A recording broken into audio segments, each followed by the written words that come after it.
গিরিশচন্দ্র ঘোষ বললেন, ভালোবাসিতে কেবল তিনিই জানিতেন। আমি কোনোদিন বন্ধু পাই নাই।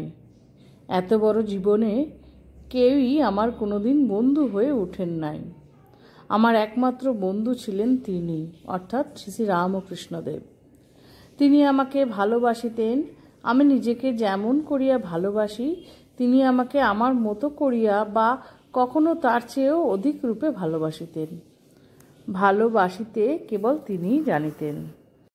আমরা অনেক সময় একটুতেই অধৈর্য হয়ে পড়ি। বিশেষ করে বাচ্চাদের পড়াশোনার ক্ষেত্রে আমার মনে হলো পূজ্যপাদ স্বামী প্রেমেশানন্দজি মহারাজের এই কথাটা খুবই যুক্তিযুক্ত।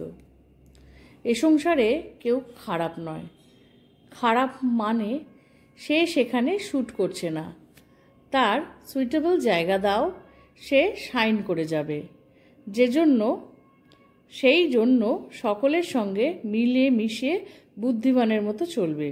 সবাই যদি একভাবের লোক হয় তবে প্রোগ্রেস খুব শীঘ্রই হয়।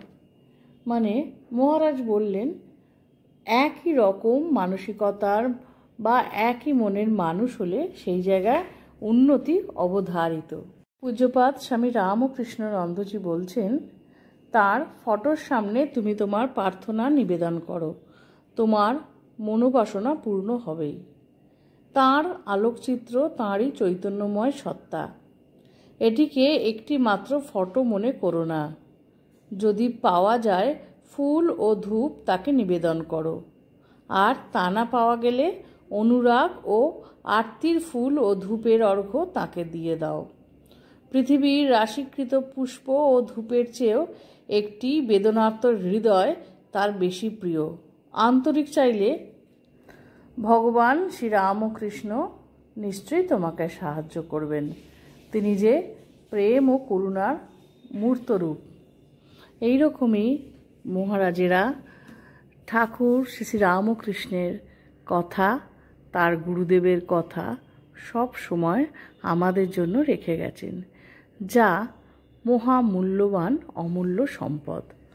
আমরা যদি সেই তাঁদের কথা মতো পথে চলতে পারি তাহলে আমাদের সাংসারিক জীবন তথা সামাজিক দিক দিয়েও আমরা উন্নততর জায়গায় পৌঁছে যাব। সঙ্গে নিয়ে যাব আমাদের সঙ্গীদের, অর্থাৎ বন্ধুবান্ধব বা পরিবারের সমস্ত মানুষদের।